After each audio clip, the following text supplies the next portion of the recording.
Marnelle, good to see you. You too.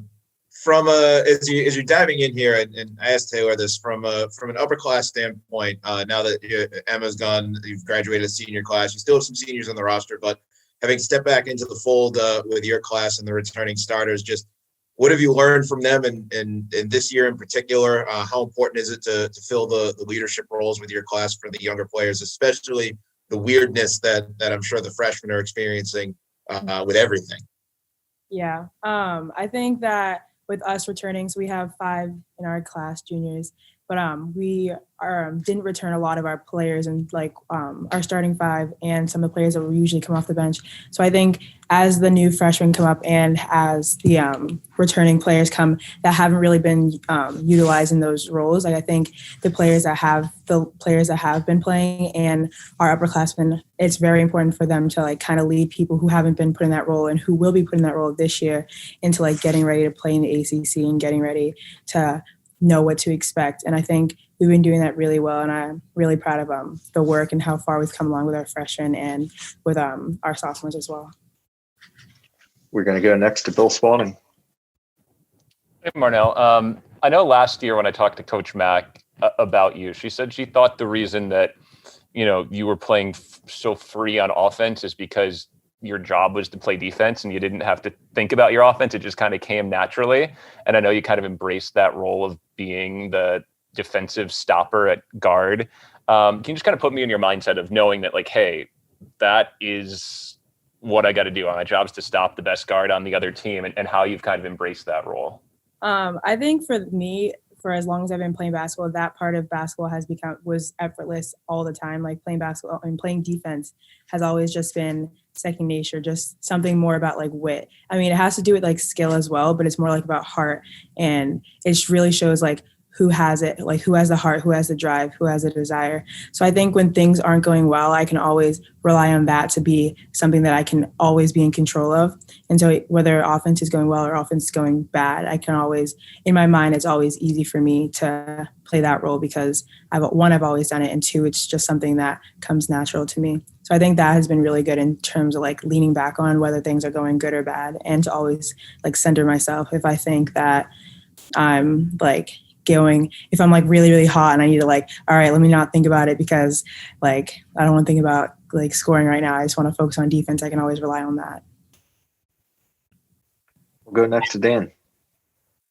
Kind of along the lines of that, the diversification of the defense and on the offensive side, how have things changed or how have you felt that things have continued to change from the way you guys came back and the way that you maybe had the first couple of practices where you're starting to get closer to the season? How has it formed? How has it developed? And how is it just overall, different from previous years?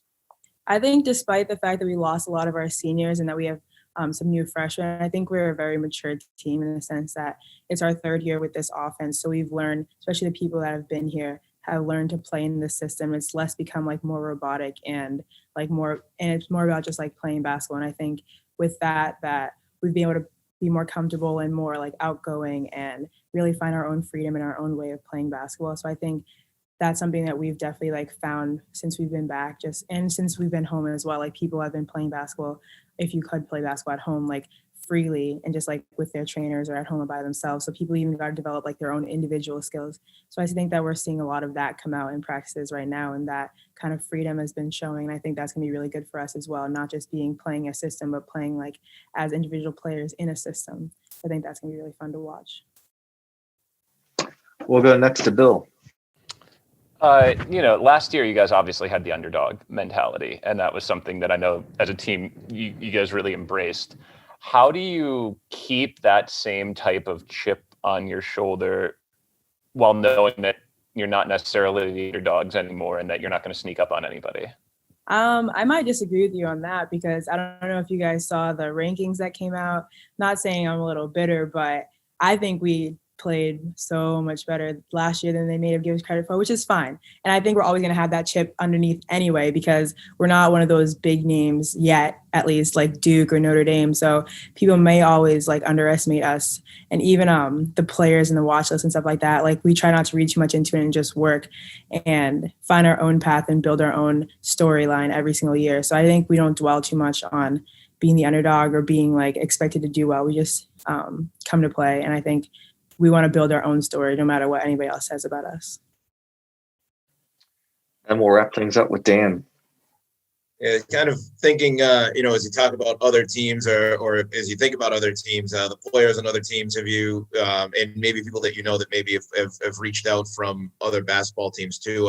I know coaches tend to rely on each other through, trying to get return to play or anything like that. But is there anyone or anyone that you were able to talk to say like, oh, BC is being able to come back and kind of gauge it off the court with friends who went to other schools that maybe weren't there, and how has that kind of fed your mentality as you're getting ready to start a season?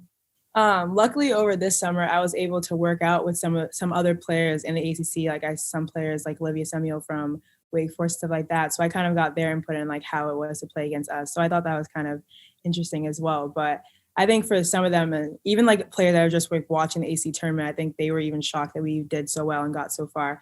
So like to hear other people say that about us makes me really proud about what we were able to accomplish, and makes me realize that like, all right, some people are watching us. Like people are realizing that we're putting in the work in and we're getting the results that we have wanted for so long. So I think that kind of like drives it like, all right, maybe like it might seem like we're the underdogs or people aren't recognize us, but I think the players do respect the fact that we're like we're not the team that is just easy to win. Like we're hard to play against. And I think sometimes, yeah. Marnelle, thank you very much for your time today. We appreciate it. No problem. Thank you guys.